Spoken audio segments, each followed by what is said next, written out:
মন করে এই কারণ নিবেদন করতে হবে। মোহিনীমা, মোহিনীমা, আমি আপনার কাছে হাত জোড় করছি বটে, দয়া করে আমাকে এরকম ধর্ম সংকটে ফেলবেন নাই আপনি। সে কি কথা বিনু, তুমি না বলো যেই কালী সেই কৃষ্ণ,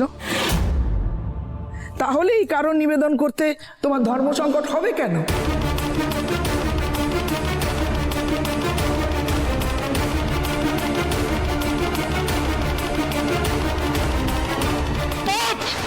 পাপ পাপ পাপে ছেয়ে গেছে, পাপে ছেয়ে গেছে গোটা পৃথিবী। পাপ পাপ পাপ দাদা,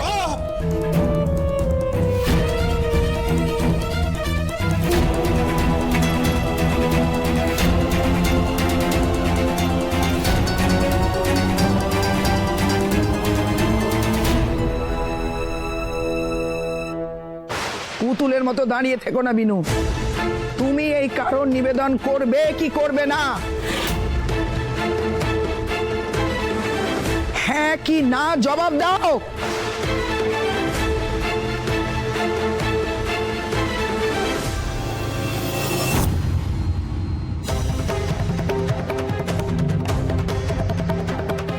মাগো, আমাকে এই বিপদটা থেকে উদ্ধার করো মা, আমাকে পথটা দেখাও কেনে।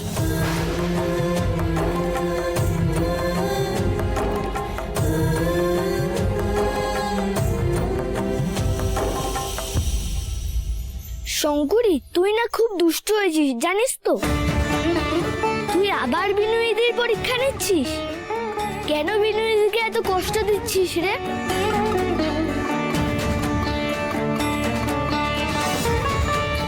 একটু সবুর কর, দেখ না মিনু কি করে। আমি তো আমার সন্তানকে চিনি।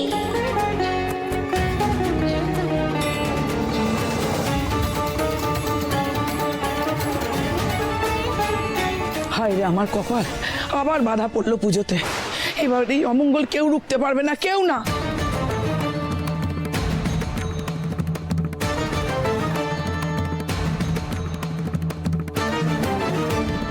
মোহিনীমা, আমি আর মায়ের পুজোতে কোনো বাধাটা আসতে দেব নাই।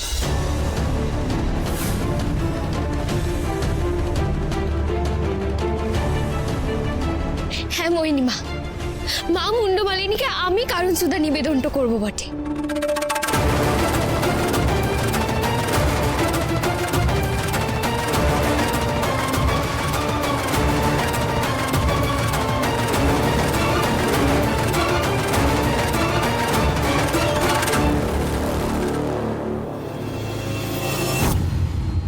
এই নাও।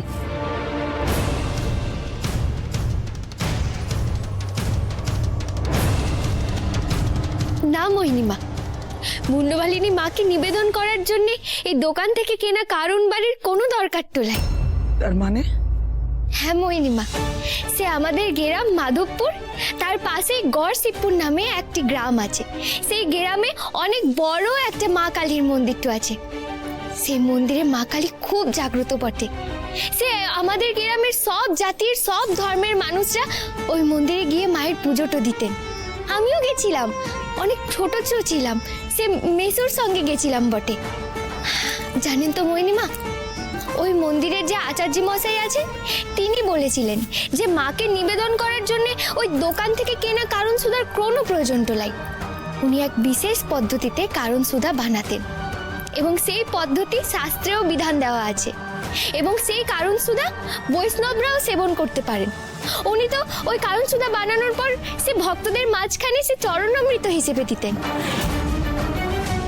আমি ভাবছিলাম যে আচার্য মশাইয়ের থেকে শেখা এই কারণ সুধা বানানোর পদ্ধতিতেই আমি কারণ সুধা বানাবো বটে। তা কি কি পদ্ধতিতে কারণ সুধা বানাবে শুনি?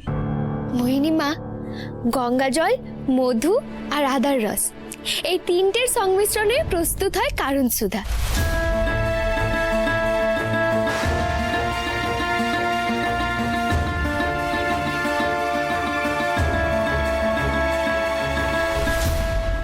অবিশ্বাস্য, অবিশ্বাস্য।